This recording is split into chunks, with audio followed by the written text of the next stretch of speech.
Assalamualaikum warahmatullahi wabarakatuh. Perkenalkan, saya Nisa Hernarikita Cahyani selaku moderator dari kelompok 10 studi Quran dan Hadis yang akan membahas materi mengenai asbab al-wurud al-hadis. Ilmu ini sangat penting dalam konteks turunnya hadis Nabi Muhammad SAW karena agar bisa dipahami secara kontekstual dan juga historis, tidak hanya dipahami secara tekstual saja. Seperti yang telah kita ketahui bersama, hadis merupakan sumber ajaran Islam yang kedua setelah Al-Quran. Hadis itu membantu menjelaskan ayat-ayat Al-Quran yang masih bersifat umum atau global. Untuk memahami hadis secara tepat dan tidak terjebak dalam penafsiran yang kaku, maka diperlukan pemahaman terhadap konteks atau latar belakang turunnya hadis yang dikenal dengan asbab al-wurud. Ilmu ini membantu menghindari kesalahpahaman terhadap hadis dengan memahami kepada siapa, kapan, dan dalam situasi apa Nabi Muhammad SAW itu menyampaikan sabdanya. Di era modern yang seperti sekarang ini, pemahaman terhadap hadis secara kontekstual sangat penting agar ajaran Islam itu tetap relevan dan tidak disalahartikan. Yuk simak penjelasan lengkapnya. Ya, selanjutnya definisi ilmu asbab wurud al-hadis. Secara istilah, asbab al-wurud berasal dari bahasa Arab, yaitu asbab, yaitu yang artinya sebab-sebab, dan al-wurud artinya datang atau sampai. Dalam konteks hadis, istilah ini berarti sebab atau latar belakang yang melatar belakangi diucapkannya sebuah hadis oleh Nabi Muhammad SAW. Menurut ulama seperti Al-Suyuti, ilmu ini digunakan untuk menentukan maksud hadis apakah bersifat umum, khusus, mutlak atau terikat, serta untuk mengetahui apakah hadis tersebut mengalami nasakh atau penghapusan hukum. Sementara itu, Hasbi As-Sidqi mendefinisikan ilmu ini sebagai ilmu yang menjelaskan sebab dan waktu Nabi Muhammad SAW menyampaikan sabdanya. Ilmu asbab al-wurud mirip dengan asbab al-nuzul dalam tafsir Al-Quran yang menjelaskan latar belakang turunnya ayat. Tetapi asbab al-wurud fokus pada latar belakang munculnya hadis. Jadi di sini saya akan menjelaskan tentang manfaat hadis asbab al-wurud. Yang pertama adalah menjelaskan hadis yang bersifat umum atau mutlak. Ilmu asbab al-wurud sangat penting dalam menjelaskan hadis-hadis yang secara tekstual tanpa umum atau mutlak. Dengan mengetahui latar belakang munculnya hadis, kita bisa melihat bahwa sabda Nabi Muhammad SAW itu mungkin hanya berlaku untuk konteks tertentu. Sebagai contoh, hadis Nabi tentang larangan masuk masjid bagi orang yang makan bawang putih. Teks hadisnya berbunyi, qala Rasulullah sallallahu alaihi wasallam, man akala min hadhihi syajarati ya'ni thuma fala yaqrabanna masjidanna. Hadis riwayat Bukhari dan Muslim, artinya barang siapa memakan tanaman ini, yakni bawang putih, maka janganlah ia mendekati masjid kami. Tanpa memahami asbab al-wurudnya, orang bisa saja menyimpulkan bahwa memakan bawang putih itu haram secara mutlak. Padahal, jika dilihat konteksnya, larangan tersebut bukan karena zat bawangnya, melainkan karena baunya yang mengganggu jamaah lain saat di masjid. Dalam riwayat lain, larangan ini juga mencakup bawang merah dan bawang baku.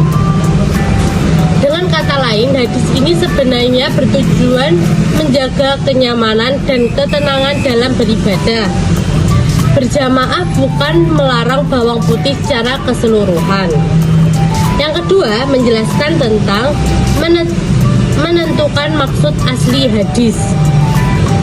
Salah satu fungsi utama ilmu asbab al-wurud adalah menentukan maksud sebenarnya, al-maksud al-hakiki dari sabda Nabi Muhammad SAW.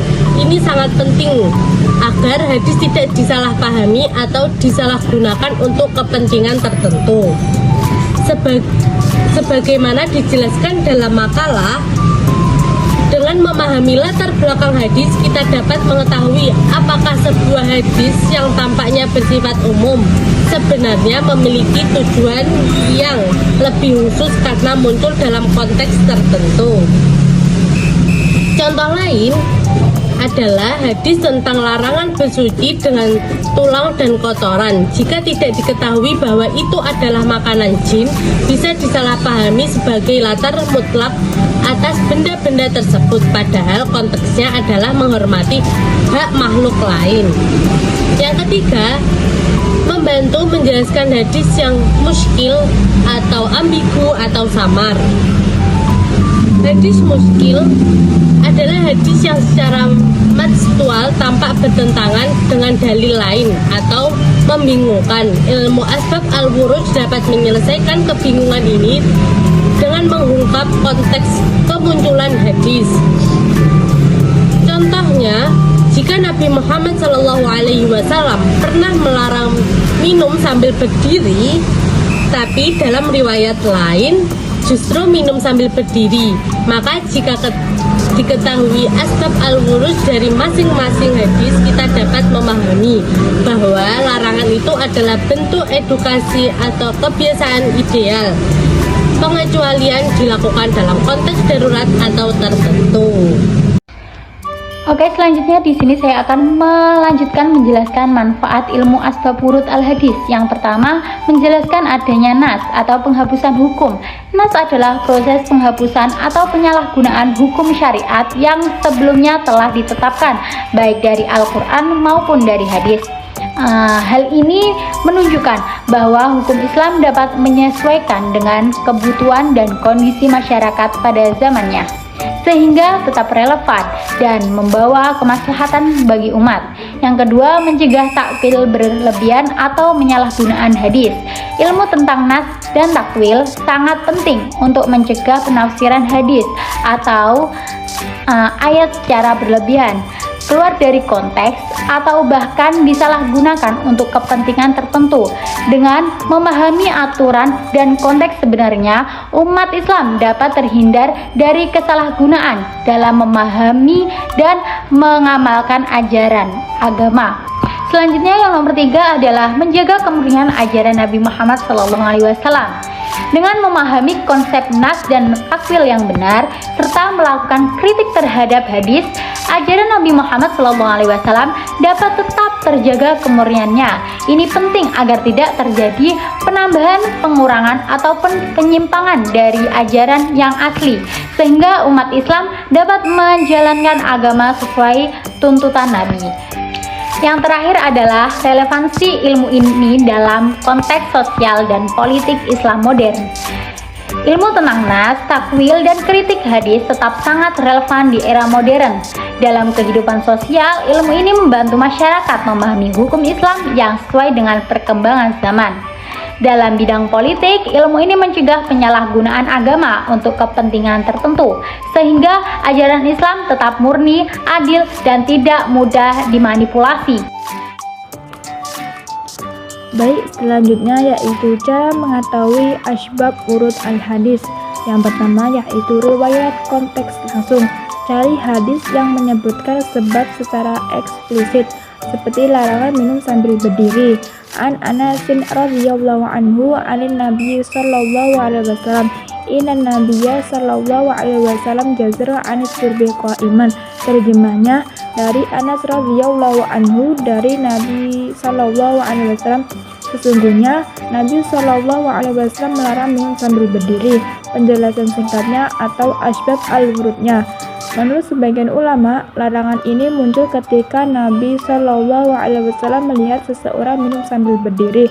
Kemudian beliau menegurnya sebagai bentuk adab dan kesehatan. Namun, tidak berarti haram, karena ada pula riwayat sahih yang menyatakan Nabi pernah minum sambil berdiri saat safar atau misalnya saat minum dari sumur Zam-Zam. Riwayat Imam Bukhari dan Muslim. Maka larangan ini dipahami sebagai makruh, bukan haram dalam kondisi normal. Yang kedua yaitu kitab khusus. Gunakan rujukan seperti asbab wurud al-hadis kayak Asy-Syuyuti. Asbab Urud Al-Hadis karya Jalal Al-Din Al-Suyuti adalah salah satu referensi penting. Kitab ini menghimpun hadis-hadis beserta sebab-sebab kemunculannya yang dikumpulkan dari berbagai sumber otoritatif. Yang ketiga yaitu pendekatan sosio-historis, analisis kondisi sosial, budaya, dan politik saat hadis disampaikan, meneliti konteks masyarakat, kondisi sosial, dan geografi pada masa Nabi Shallallahu Alaihi Wasallam. Yang keempat yaitu kias kontekstual, sesuaikan konteks hadis masa lalu dengan masa kini dalam bingkai maqasid syariah. Sesuaikan konteks masa lalu dengan masa kini untuk memahami makna hadis secara lebih relevan. Yang kelima yaitu pendekatan komparatif atau muwazanah, bandingkan hadis-hadis serupa untuk memahami makna secara menyeluruh, membandingkan hadis-hadis senada untuk menemukan makna dan konteks yang mendalam. Yang keenam yaitu pendekatan interdisipliner, libatkan ilmu usul fikih, balaghah, dan sosial untuk pemahaman yang komprehensif. Gunakan ilmu bantu seperti usul fikih untuk memahami metode hukum. Yang kedua yaitu balaghah untuk menangkap makna kebahasaan. Yang ketiga, ilmu sosial untuk membaca konteks masyarakat. Tujuannya membantu memahami nuansa maksud hadis dalam bingkai hukum dan nilai sosial Islam. Pendekatan alternatif dalam memahami hadis. Yang pertama, linguistik atau menelaah makna kata dan struktur bahasa pada masa Nabi. Yang kedua, historis, yakni memahami konteks waktu dan tempat penyampaian hadis. Yang ketiga, sosiologis antropologis atau menganalisis budaya dan kondisi sosial Arab saat itu. Yang keempat, filosofis, yakni menggali nilai moral dan makna universal hadis. Yang kelima, usul fikih dan maqasid syariah, yakni meninjau hadis berdasarkan prinsip hukum dan tujuan syariat. Baik, kesimpulannya, ilmu asbab al-wurud membantu memahami konteks munculnya hadis agar tidak ditafsirkan secara tekstual dan kaku dengan pendekatan linguistik, historis, sosial, dan maqasid syariah. Pemahaman terhadap hadis menjadi lebih tepat, menyeluruh, dan sesuai dengan tujuan syariat. Mungkin sekian presentasi dari kelompok kami. Bila ada salah dan kekurangan mohon dimaafkan. Wassalamualaikum warahmatullahi wabarakatuh.